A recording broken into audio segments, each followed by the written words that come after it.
नमस्कार, मी तुमची लाडकी सुवर्णाताई शेतकर. आयुष्य जगण्याच्या दोन पद्धती असतात. जर नवरा दारू पित असेल तर पार वाटोळ होतं आयुष्याचं. ना काही मागू शकत, नाही काही इच्छा पूर्ण करू शकत. आहे तशी परिस्थिती म्हणजे ॲडजस्टमेंट करायचं. आज तेल नाही तर उद्या मीठ नाही, उद्या साखर नाही, असं करूनच संसार उभा करायचा असतो. आयुष्यामध्ये गमावलेल्यापेक्षा कमवण्याला किंमत असते. प्रत्येक आयुष्यामध्ये मला तुम्हाला सांगायचं आहे, फॅमिली हाल काढल्याशिवाय स्वर्ग मिळत नाही, हे सत्य गोष्ट आहे. प्रत्येकाची परिस्थिती सारखी नसते. आयुष्यामध्ये आलो आहे तर थोडंसं हसू आणि थोडंसं रडू, हे तर राहतच राहणार. आयुष्य जगण्याच्या दोन अशा पद्धती असतात. अरे बापरे, नवरा दारू पितोय, पहिल्यांदाच कळल्यानंतर पायाची जमीन खाली तरतरली. कसं संसार करायचा, कसं काय करायचं, मुलांचं शिक्षण, मुलांचं काय करायचं, कसं करायचं. यार आता कोणच आधारस्तंभ देणार नाही, आता कोणच पाठीशी उभं राहणार नाही.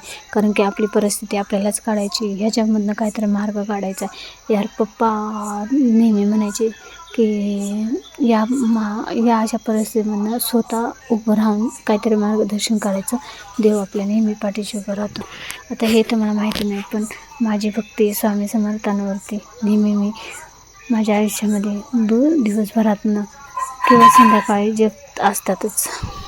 आणि माझे वडील आणि माझी आई हे माझे आधारस्तंभ आहे. खूप मोठे दिवस निघून जातात तसे राहत नाही, फक्त वय मोठं होतं आणि इच्छा मरून जातात, एवढं तर सारं असतंच. फक्त त्यात नाही ना आपल्याला ना लोक काय म्हणतील त्यांकडं लक्ष न देता पुढं निघायचं असतं. मला तर शेतीतले कामं येत नव्हती, शेतीतले कामं शिकले. मला असं घराच्या बाहेर राहणं सुद्धा जास्त जमत नव्हतं, पण शिकले.